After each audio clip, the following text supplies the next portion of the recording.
Buen día, queridos alumnos.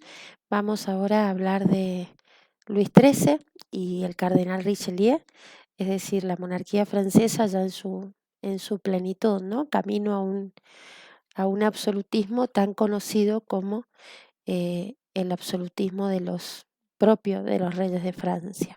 Más concretamente lo vamos a ver en Luis XIV, pero vamos a ver el antecedente. Estoy un poco congestionada, así que no sale la voz como siempre. Y como siempre les digo, trataré de ser breve. Cualquier cosa, si algo lo paso un poco superficialmente, lo aclaramos después a través del correo electrónico o en una clase por videollamada, Zoom, Meet, que haremos la próxima semana y que pueden salvar justamente las dudas de estos temas que han visto conmigo. Bueno, para comenzar, antes de Luis XIII vamos a hablar de la monarquía francesa previamente.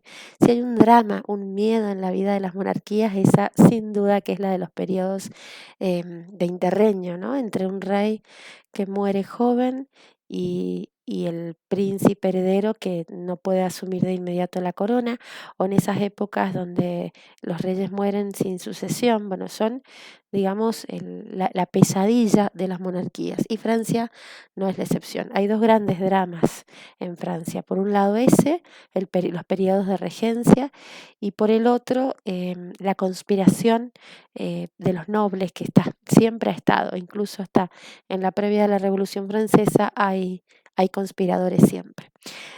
Bueno, vamos a ir concretamente a los reyes previos a Luis XIII. eh, Vamos a hablar de Francia en el siglo XVI. Nosotros ya conocimos a través de las disputas, de las guerras entre Francia y España, conocimos a Francisco I, que bueno, es el protagonista de ese conflicto armado con Carlos I, que va a terminar con la paz de Cato Cambresis en 1559 entre Enrique II y Felipe II, es decir, los hijos de ambos. Enrique II lo tenemos que tener muy en cuenta porque fue un padre de varios hijos, o sea que tuvo la sucesión asegurada, pero estos hijos se fueron muriendo en tiempo breve. Incluso él muere relativamente joven. Enrique II fue el famoso eh, mm, rey que también fue suegro de Felipe II, porque la hija de Enrique, Isabel de Valois, fue la tercera esposa de Felipe II de España. Es la famosa Isabel de la Paz que yo les hablé en la clase correspondiente a Felipe. También fue el padre él de Margarita de Valois, la reina Margot, famosa y conocida, que también se casó con el famoso futuro, perdón, rey Enrique IV, y que ese matrimonio fue nulo, fue declarado nulo. Pero también tiene la particularidad de haber sido el suegro de María Estuardo, porque su hijo Francisco II, fue el esposo de María, la reina de Escocia. Bueno, habiéndoles hecho esta presentación familiar, ustedes saben que me gusta mucho el tema de estos matrimonios, emparentamientos europeos, como para tomar ciertas referencias familiares y uno ubicarse mejor.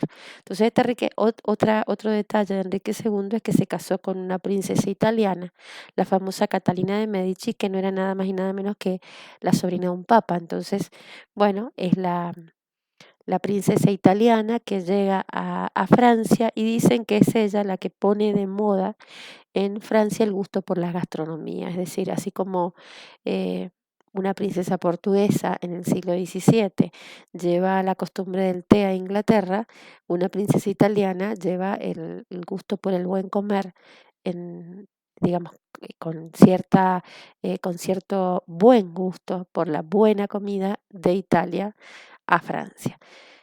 Dados todos estos detalles, les cuento entonces que Enrique tuvo varios hijos, entre ellos Francisco II, Carlos IX y Enrique III. Estos hijos de Enrique II morían jóvenes y les tocó una época muy convulsionada de luchas entre católicos y protestantes. Los protestantes de Francia tenían una raíz calvinista. Pronto van a ver ustedes quién fue Calvino y sus ideas. Pero esta variante del protestantismo que se llama calvinismo tiene un contexto, una connotación, es decir, el calvinismo le da una connotación al trabajo, a la política y a la economía que el luteranismo no, no aplica esos conceptos, es decir, no tiene el luteranismo en su doctrina una trascendencia en lo político, económico, cultural, em, social, como sí lo va a tener el calvinismo. Y este es el protestantismo que llega a Francia. El calvinismo que se llamaban a los calvinistas franceses se les llamaba los hugonotes. Entonces, hay unas guerras de religión entre católicos y hugonotes, hay una pugna permanente y ya con Enrique III esto llega a su digamos, máxima tirantez. em, Muere Enrique III y se da, perdón, de que muera Enrique III se va a dar la guerra de los tres Enriques por una cuestión de quién va a suceder a este Enrique III.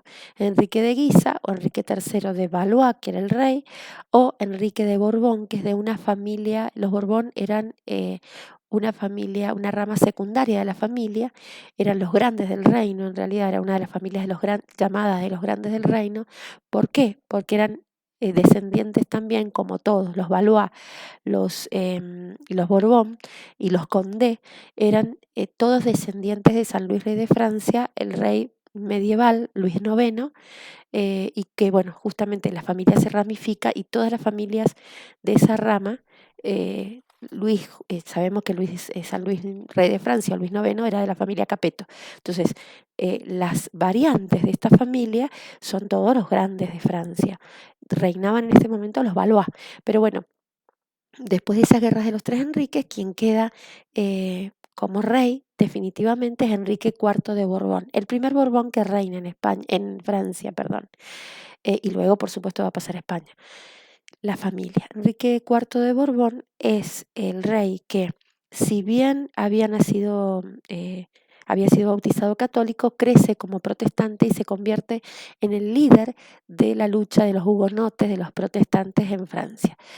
Como para acceder al trono se tiene que convertir al catolicismo y casarse, se casa con Margarita de Valois, pero mm, se dice que el matrimonio no existió, no hubo unión realmente en ese matrimonio. Bueno, fue declarado nulo y Enrique IV entonces se casa después con la princesa María de Medici, que a su vez, fíjense, estaba emparentada con los Austrias de España porque era bisnieta de Fernando, del último hijo de Juana la Loca y Felipe el Hermoso, era nieta de él, de Fernando, era bisnieta de Juana la Loca, era tataranieta de los Reyes Católicos. Entonces, esta herencia de los Reyes Católicos, o mejor dicho, esta sangre de los Reyes Católicos, viene a parar en Francia a través de la princesa italiana María de Medici. Se casa con Enrique IV entonces se le atribuye la famosa frase, París bien vale una misa, y bueno, y por esa conversión al catolicismo él puede acceder al trono, un trono que también eh, pretendía eh, Felipe II, porque había sido el esposo de Isabel de Valois, hermana del rey recientemente muerto, de Enrique III, y entonces su hija, Isabel Clara Eugenia, podía acceder al trono. Pero resulta que Francia ha tenido también otro grave detalle, que es justamente que que tenían ley sálica, de modo que por esa ley sálica las mujeres no podían reinar. Bueno, dicho esto, tenemos que recordar entonces y tener en cuenta que Enrique IV, que era sumamente hábil, sumamente simpático, le decían justamente el buen rey o el rey bien amado, es un rey del que siempre se va a tener recuerdos en Francia y fundamentalmente se lo va a recordar como el ejemplo del rey eficaz, del rey que pretende grandes mejoras, de un rey con mucho sentido común, mucho sentido práctico. Bueno, como les digo, era bien parecido, tenía una gran inteligencia y una gran simpatía. De modo que este rey va a ser muy bien querido y recordado por los franceses. Apenas asume la corona, él tiene un objetivo, que es la paz justamente en Francia y la prosperidad. Es decir, dotar a Francia de cierto modernismo, de ciertas características de orden y estabilidad que naturalmente en la época de los antecesores y de las luchas de religión no había tenido.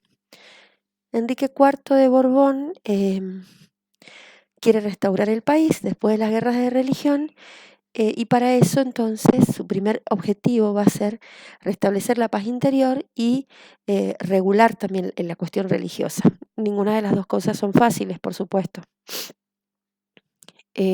Había una gran debilidad en la economía, en el comercio, en las instituciones. Había un choque, digamos, de instituciones, porque en lo regional, en las provincias, se regían por ciertas leyes, ciertas instituciones y el manejo de ciertas oligarquías y de los gobernadores que a veces eran eh, mm, no se correspondían, digamos, con las disposiciones que emanaban del rey, entonces había que ordenar un poco eso.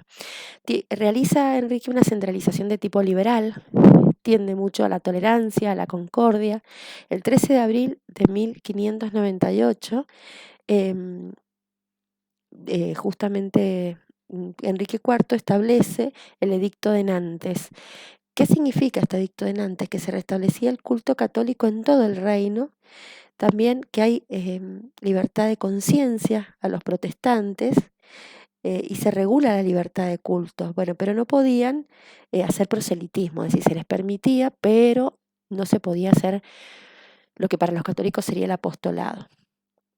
Se le da un estatuto civil a los hugonotes, por eso pueden acceder libremente a los cargos, a los oficios, tienen igualdad jurídica y se podían reunir sínodos, se les concedían la posibilidad de tener plazas fuertes por 8 años. Plaza fuerte significa lugares donde tenían guarniciones en nombre del rey, es decir, fuerza propia. Dice Vázquez de Prada que no era la traducción de una idea de tolerancia, sino la expresión de una necesidad de convivencia impuesta por decreto. Em, pero este dicto, bueno, fue recibido con oposición, ya sea por unos o por otros, justamente. ¿Por qué oposición?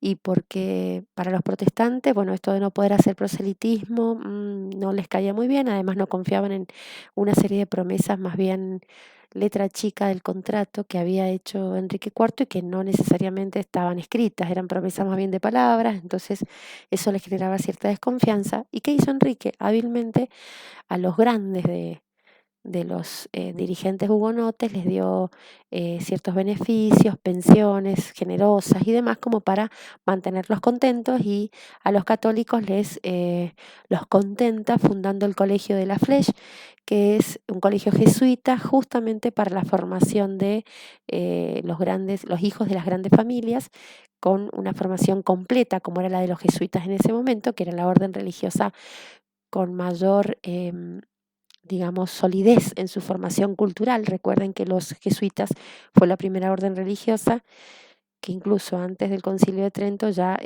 tenía a sus miembros estudiantes universitarios, o sea, tenían un peso cultural importante. Además de esto, em, bueno, costó, por supuesto, que el Edicto de Nantes fuera aceptado por los parlamentarios. eh, y bueno, si bien el rey tenía un peso importante, su persona, si él tenía que aparecerse en los parlamentos, lo hacía, esto costó que este edicto fuera aceptado. De todos modos, bueno, Enrique logra que esto se imponga y cuenta también con sus ministros Sully, Loiseau y la FEMAS para ir también por esta centralización del poder y esta modernización de Francia. Sustituye a los grandes, a las familias, digamos, principescas, a las familias de la nobleza en los puestos importantes, sobre todo en las provincias, y ahí establece a miembros de la nobleza de toga, a estos nobles que compraban, estos burgueses que compraban el título y el cargo y después lo mantenían y lo pasaban de generación en generación.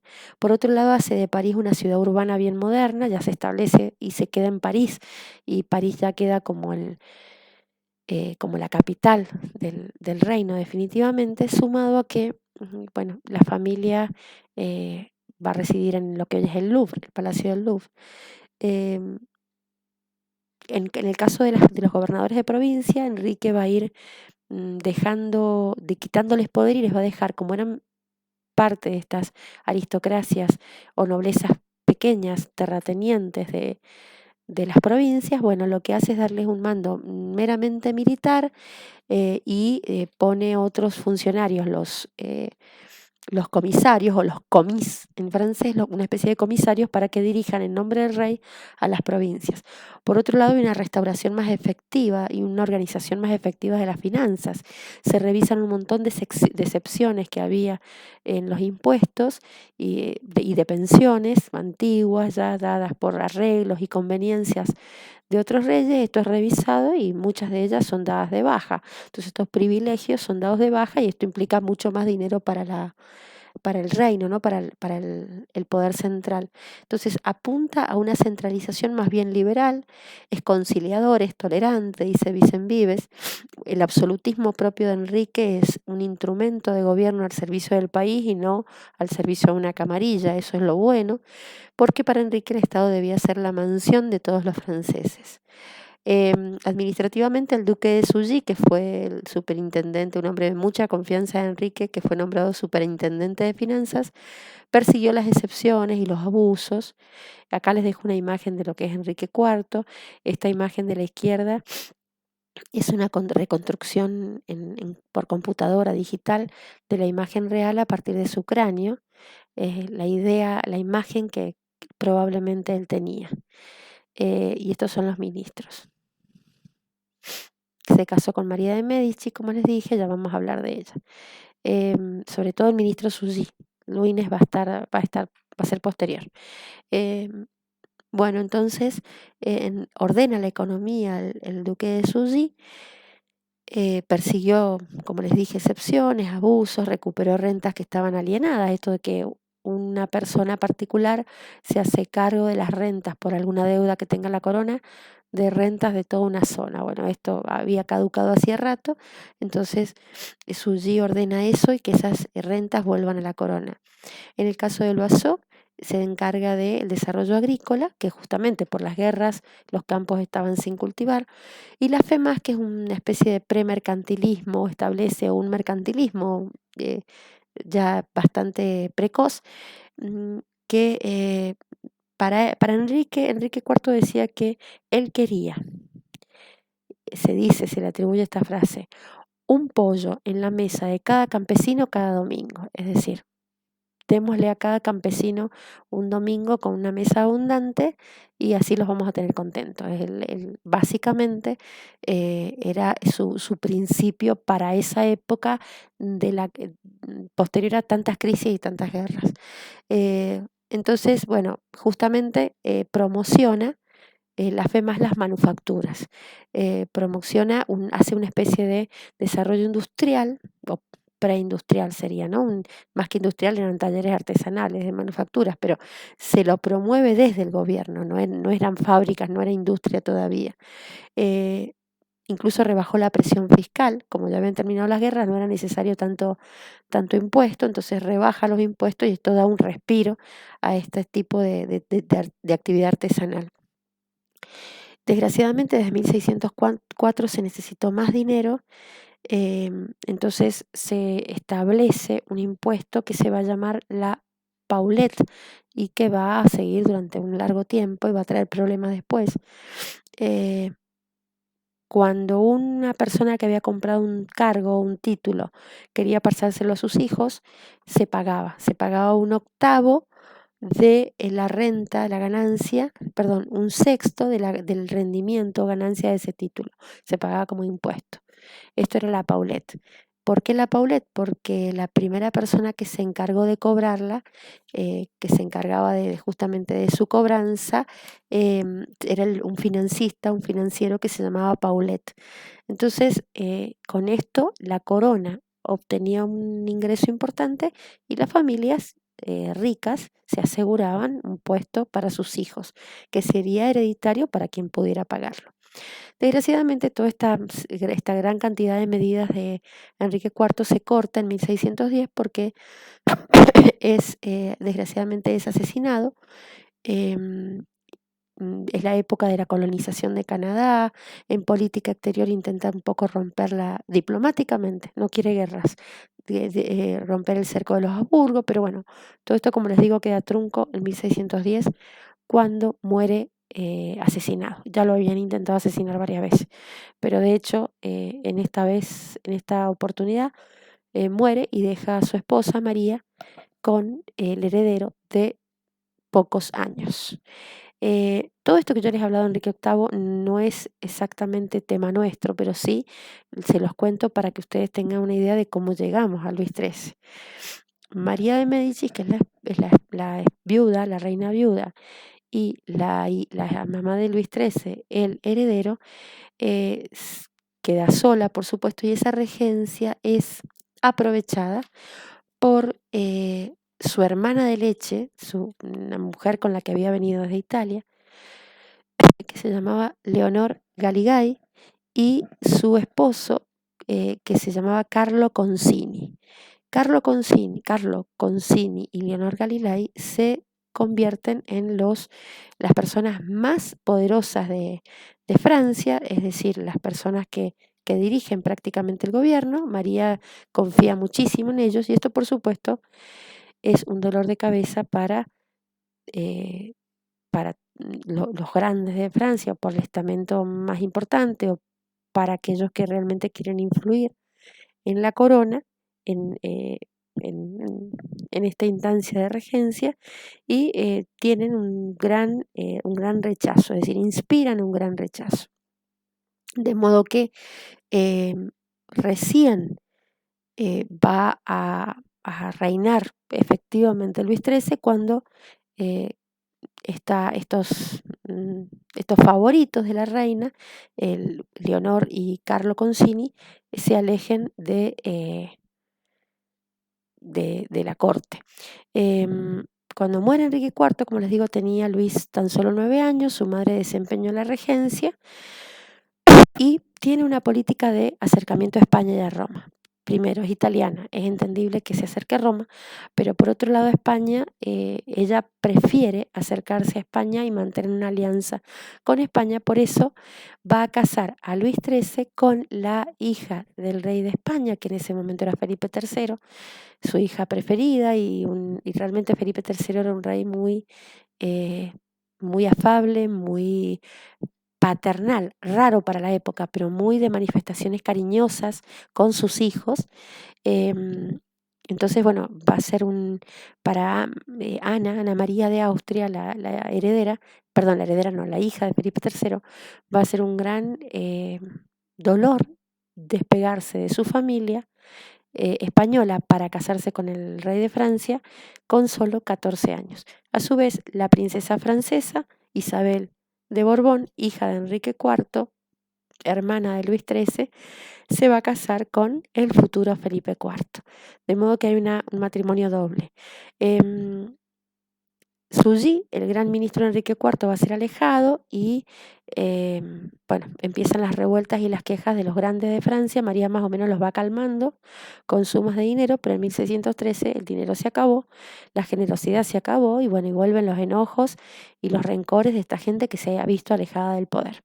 Se convoca a los Estados Generales por última vez antes de la Revolución Francesa. Nada se logra, solo que sea proclamado Luis XIII. No consiguen imponerse para que María de Medici no logre su objetivo de este doble matrimonio con España, pero sí logran que se aleje a destituir a Concini y que justamente después, bueno, la esposa de Concini, Leonor Galigai, fuera condenada a muerte. Sí logran que el príncipe de Condé, otra de las familias importantes de Francia, de las familias, como yo les dije recién, de los grandes del reino, que en realidad Condé era primo de Enrique IV. Em, y este parentesco, es decir, eran una familia importante emparentada con la corona, pero no era la familia que reinaba. Bueno, pero Condé logra entrar formar parte del Consejo Real, que era como la mesa chica, ¿no? Del rey. Este es Luis II de Borbón, el príncipe de Condé, uno de los príncipes de sangre que se le llamaba por ser familia descendiente de San Luis de Francia. Y este es Gastón de Orleans, hermano también de Luis XIII y de Isabel de Borbón, que es por supuesto el eterno conspirador contra su hermano. Siempre va a estar conspirando y va a ser el favorito de la madre, el favorito de María.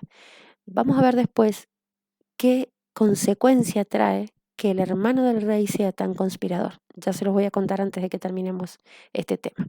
Entonces, la princesa Ana de Austria se casa en 1615 con Luis XIII.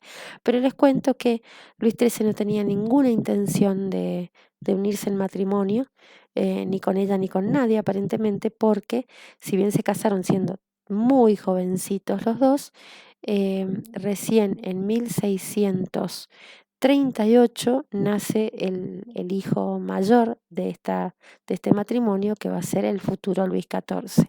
Dicen que vivían muy distanciados los dos. eh, Se tienen dudas de que realmente hubiera unión matrimonial en la noche de bodas, entonces se especuló mucho con esa relación entre el rey y la reina. Por supuesto que eran los dos, iniciaban su adolescencia, entonces es muy difícil eh, saber si estaban preparados para esa unión. Lo cierto es que con Ana y Luis tuvieron una relación sumamente distante hasta ya pasados muchos años. María entonces queda muy débil, la reina madre, ya que si bien ella se ha visto alejada de sus favoritos, ahora hay un nuevo favorito para el rey. Luis XIII reina él, pero al lado está el ministro Luines, que nosotros lo vimos recién. Acá les muestro de nuevo la imagen. Aquí está a la derecha. Y es realmente la persona de mayor confianza con el rey, de modo que hemos pasado de un favorito a otro, es una época de favoritos. Luis XIII buscó que su voluntad y su persona fueran respetadas, pero en 1620, como les dije, los grandes se levantan en armas por María, pero fueron derrotados. Claro que acá hay que tener en cuenta que por un lado va a ir Luis XIII y su favorito, y por otro lado la reina madre María, con Gastón, el hermano del rey, y a veces incluso con la reina Ana. Cuando acaba esta revuelta, los protestantes, bueno, también que siguen conspirando en el Béarn, en una región de protestantes, donde Luis justamente ha restablecido el catolicismo, los aplasta, incorpora esa zona, incorpora la Navarra francesa, los dominios de la corona. En 1621 muere Luis y María vuelve a la corte. Ahora se supone que están en el mismo bloque que su hijo. En este mapa ustedes pueden ver la zona justamente del Béarn, que es la región de... perdón. Esta región, la región del Béarn, es la del sur oeste, justamente la que está más próxima a Navarra. Y esa es la zona de la que acabamos de hablar, de la restitución católica en una zona protestante. Una vez que Luis XIII, que muere Luines, María vuelve a la corte y María misma hace crecer en la corte a un personaje que ella misma ha atraído, que es Armand Jean Duplessis, cardenal de Richelieu.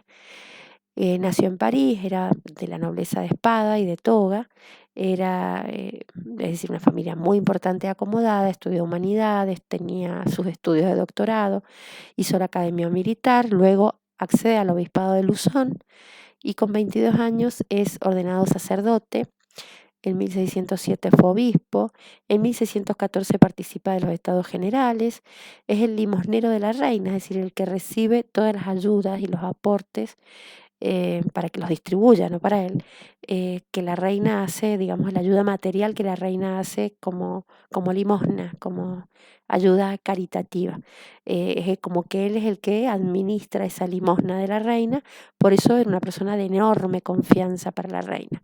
Tenía un carácter, un sentido político muy marcado, tenía un sentido práctico realmente envidiable y una capacidad de trabajo inigualable para la época.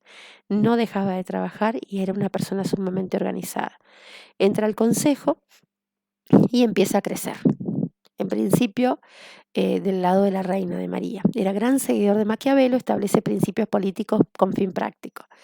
Lo que le importa a él es el beneficio del Estado, más allá de los principios morales o religiosos.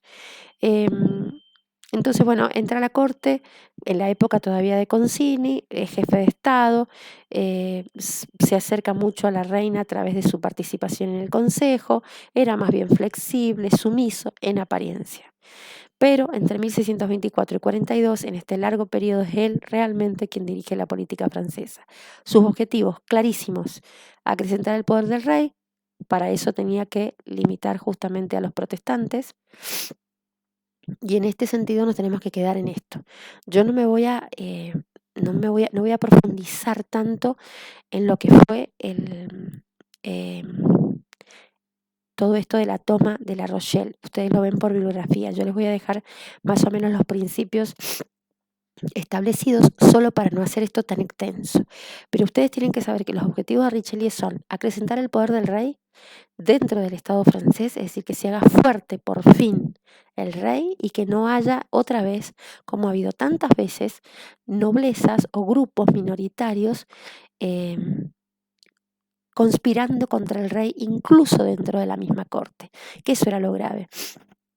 No era no tenía un poder centralizado definitivo el rey. Enrique IV había logrado mucho, pero todavía los nobles conspiraban. Y ahora tenemos que la misma familia real tiene conspiradores, como va a ser la reina María y como va a ser Gastón de Orleans y como emparentado con la familia el príncipe de Condé. Entonces, eso hay que disciplinarlo.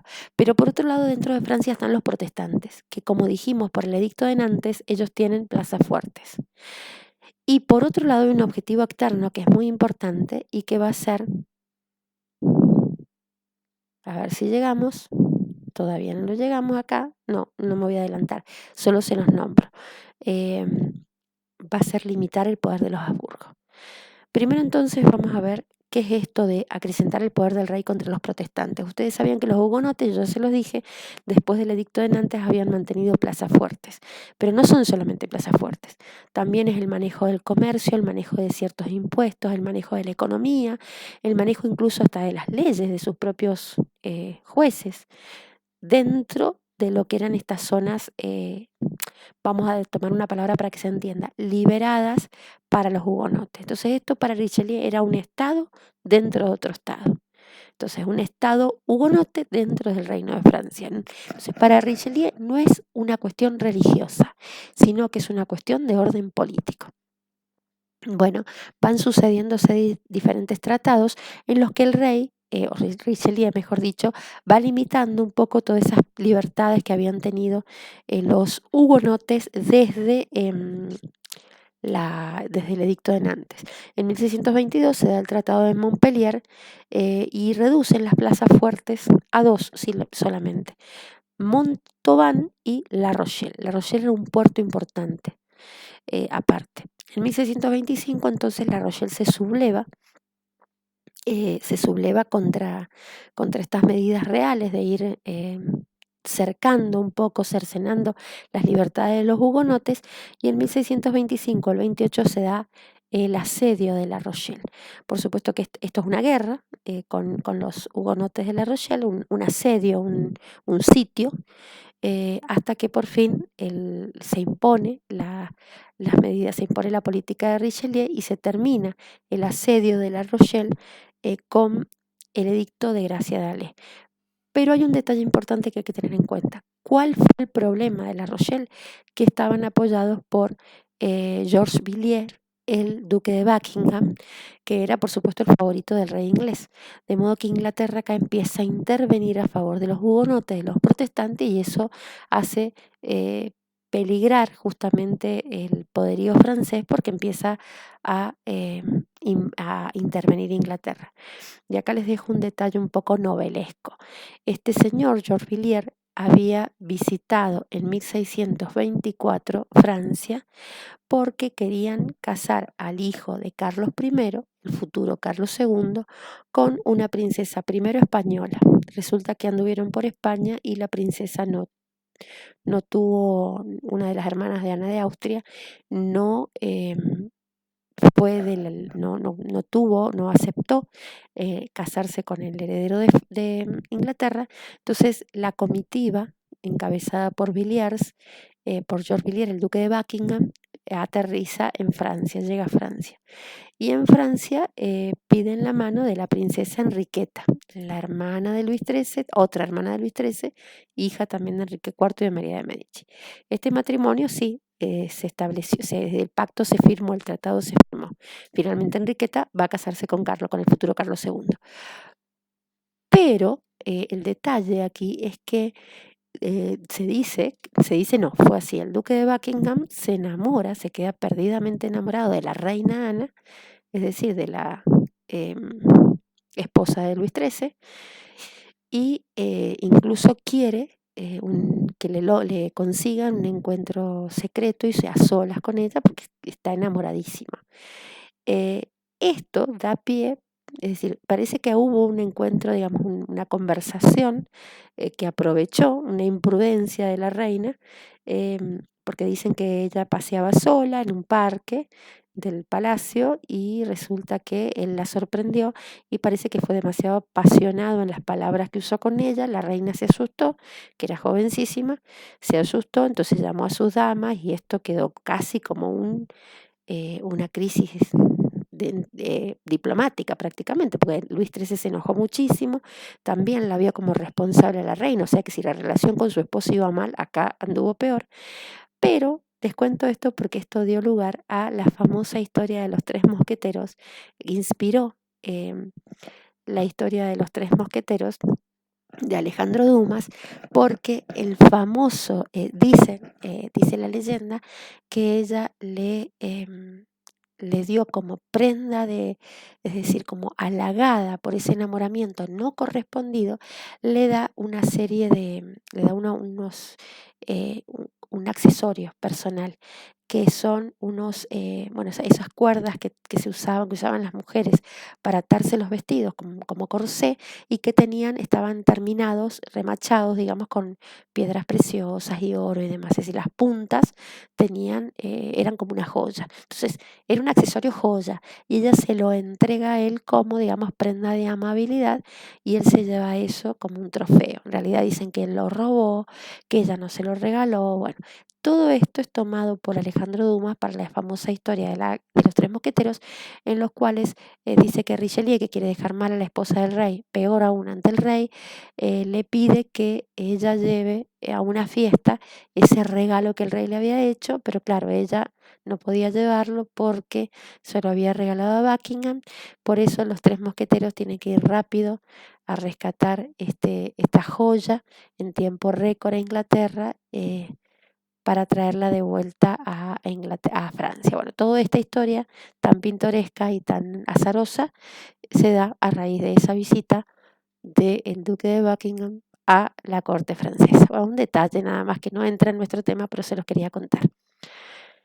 Esto marca todas estas vicisitudes, entonces, incluso la toma de La Rochelle. En esta imagen vemos a Richelieu justamente observando cómo va cayendo La Rochelle. Acá a la derecha una foto real del puerto, cómo va cayendo La Rochelle digamos, cae la resistencia, ¿no? No se mantiene esa resistencia protestante y el asedio termina con el edicto de Gracia de Alais, que justamente pone fin es una paz y un edicto a la vez. Se firma la paz y se establece un edicto, que se le quita las plazas fuertes a los hugonotes, se le reconoce, es decir, se reconoce que ellos pueden seguir practicando su religión, pero solo en privado. No pueden hacer proselitismo de su fe tampoco. Y bueno, y esto es lo más importante, que ya no van a tener más guarniciones, no van a tener más plazas fuertes. Mientras tanto, se está dando un conflicto con España en la Valtelina, en el norte de Italia.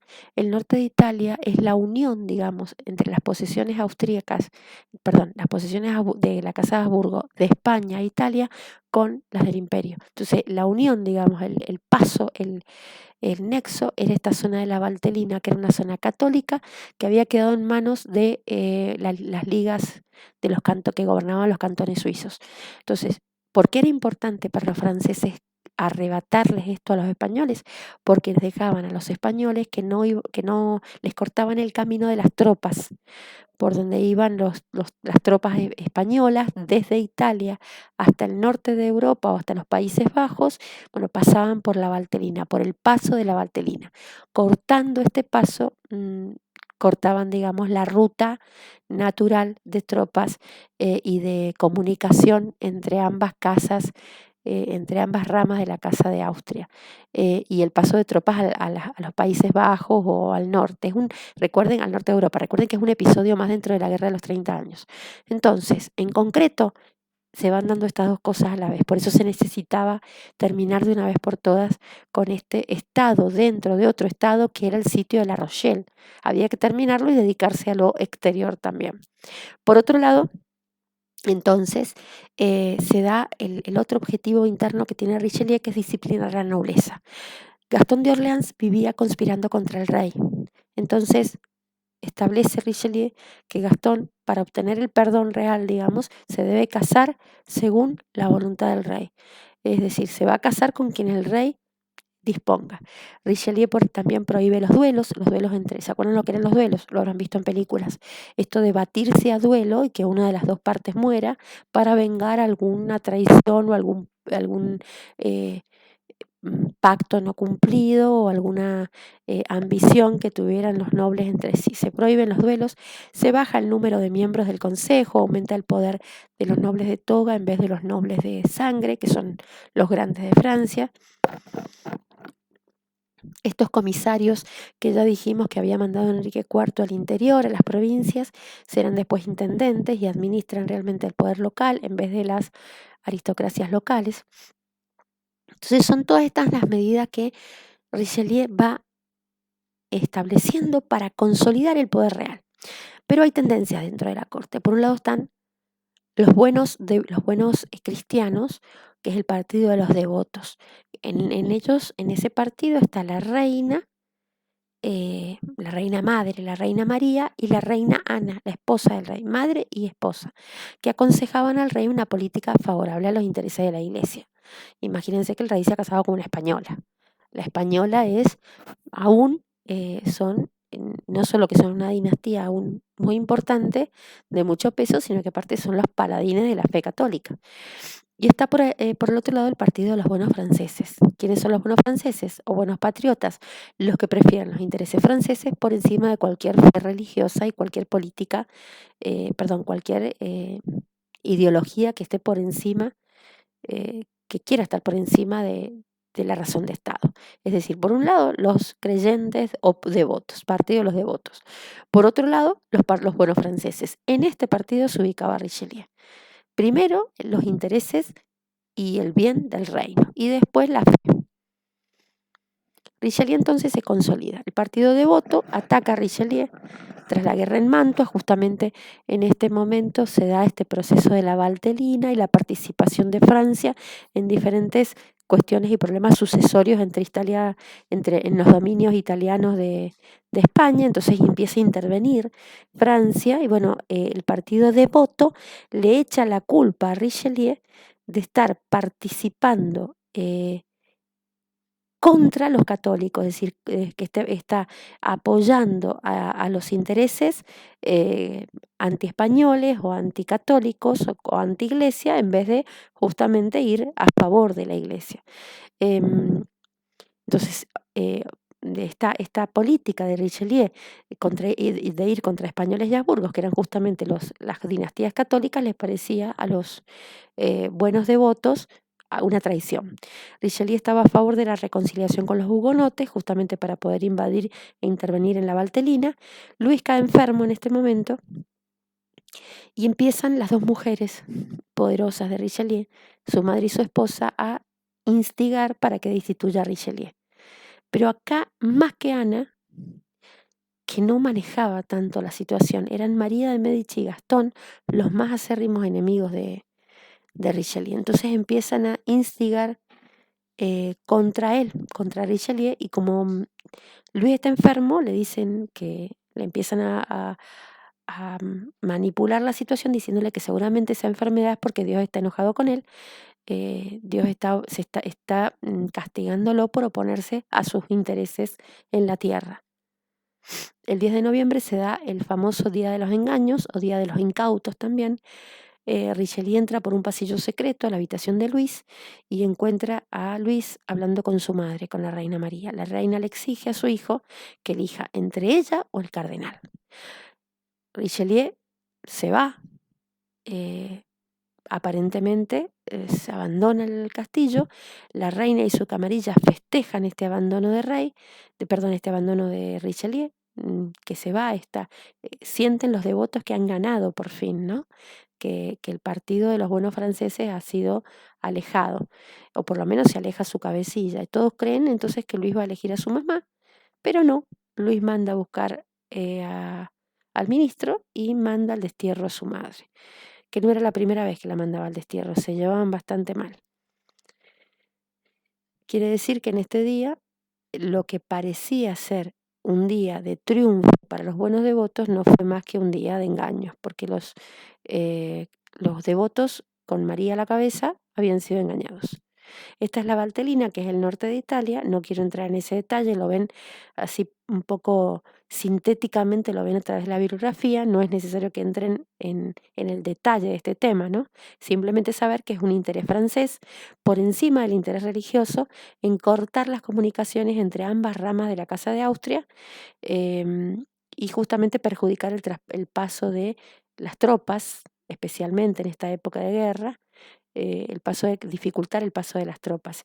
Eh, es un, es eh, una maniobra para perjudicar a los católicos, sí, porque a Richelieu no le importa lo religioso, sino el bien de Francia.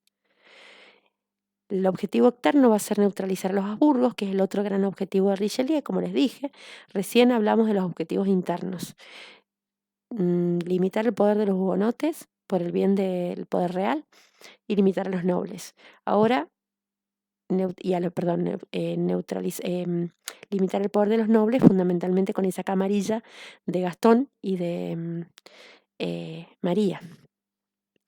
Y hay un objetivo externo acá que es neutralizar los Habsburgos. La Valtellina, como les dije, era un valle estratégico para llegar a los Países Bajos. Los grisones, que eran los suizos, estaban al mando de ese lugar y Richelieu se va a aliar con ellos para que actúen contra España. Los grisones eran predominantemente protestantes y los habitantes de allí eran de la Valtellina eran predominantemente católicos. Corta el paso de los tercios españoles hacia el norte, que es lo que se llamaba el Camino Español. Va a proteger al duque de Nevers como heredero de los ducados de Mantua y Monferrato. En 1613 hay una victoria francesa en Avigliana. Francia entonces ocupa una posición estratégica en el norte de Italia. Esto es para que lo sepan, lo conozcan, ¿no? No vamos a preguntar nosotros acerca de esto concretamente, sí del interés de Francia en intervenir en este conflicto. Entonces Francia termina aliándose a Prusia, a Suecia y a Holanda en la Guerra de los 30 años. Fíjense ustedes qué países. No estamos hablando de Austria, de la Casa de Austria y España, que eran los paladines del catolicismo. Estamos hablando de Prusia, Suecia y Holanda, es decir, los países protestantes. Francia se ha aliado a los enemigos de la fe, podríamos decir. Esto muestra a las claras la política de Richelieu, que era de un estadista, de que piensa como un estadista de la época moderna, no piensa como un cardenal. Bueno, hay revueltas populares que se calman solamente cuando Richelieu promete suprimir los impuestos más odiosos, porque claro, entran en guerra y empiezan a haber cada vez más impuestos. La guerra no permitió las mejoras por mucho tiempo, va a controlar también la labor de los intendentes, de los consejos y demás. Para terminar este tema, ¿cuál fue el legado de Richelieu? Afirmó la soberanía del Estado y del rey, independizó a Francia del poder de los Habsburgos definitivamente. ¿Se acuerdan cuando hablábamos de una Francia rodeada por el poder de los Habsburgos? se había casado Felipe con María Tudor, Felipe II con María Tudor, tenían los Países Bajos, España tenía los Países Bajos, peleaban o luchaban por el Ducado de Borgoña, tenían España, tenían el imperio, tenían las posesiones de la Casa de Austria, las posesiones familiares, lo que hoy es Austria y alrededores. Entonces fíjense que todo estaba rodeado por el poder de los Habsburgo. Ahora Francia ya no depende ni teme el poder de los Habsburgo. Amplió el cimiento territorial, llevó a Francia a sus límites naturales, por decirlo de alguna manera esquemática, ¿no? Sentó las bases de la hegemonía francesa, estableció una nueva forma de tolerancia religiosa que le fue sumamente eficaz. Es decir, yo respeto la religión de ustedes, pero ustedes no se expanden ni usan la fuerza para imponerse. También establece misiones, conversiones, debates, para que haya justamente una mayor, es decir, a ver, la labor del catolicismo va a ser fundamentalmente misionera, ¿no? En Francia, a través del colegio jesuita, de debates y demás, pero sin impedir la existencia de los disidentes del calvinismo, siempre y cuando no tengan poder militar o político. Fundó la Marina Francesa, colonizó, hizo progresos en el comercio ultramarino, reorganizó el ejército, reformó el Consejo Privado, convocó a los 4 secretarios, importancia a los funcionarios burgueses más que a los nobles, intendentes, controló la opinión pública. Bueno, hay justamente una miseria pública muy importante, es decir, hay un empobrecimiento en las calles, esto es una realidad. Crece la miseria y se establecen los hermanos de la caridad, y reprimió brutalmente las revueltas populares. Esto sería el legado político de Richelieu, más allá de que podamos simpatizar o no con algunas o todas sus medidas. Esto fue la cabeza política de Richelieu lo que logró. Como bibliografía para este tema les dejo Vázquez de Prada. Yo se los voy a escanear y se los voy a subir al aula virtual, pero les dejo las páginas de la 272 a la 280, o Vicen Vivens, que es también de la bibliografía general. Y también, ya para el final, todavía no lo tenemos escaneado, pero yo les prometo que me voy a poner en campaña para que lo podamos tener. Por supuesto que esto no va a entrar en el parcial, esta bibliografía que les voy a mencionar, pero Bluch, Richelieu, El guardián del poder real, me parece un libro fundamental para conocer a Luis XIII y Richelieu, de modo que cuando esté escaneado se los voy a subir al aula virtual. Pero en lo inmediato, este Power explicado que les dejo, más Vázquez de Prada, y luego vamos a avanzar, o cualquier otra bibliografía general que tengan, ¿no? Y después vamos ya a lo específico para el examen final con Bluch. Cualquier duda que tengan, una vez más, no duden en consultarme a través del aula virtual, a través del correo de la cátedra, y si no, guarden dudas para la semana que viene, cuando me recupere totalmente del COVID que estoy cursando, gracias a Dios muy leve. Ahí sí nos vamos a encontrar nuevamente en una clase por videollamada. Les dejo un saludo muy grande y bueno, espero que se hayan entendido.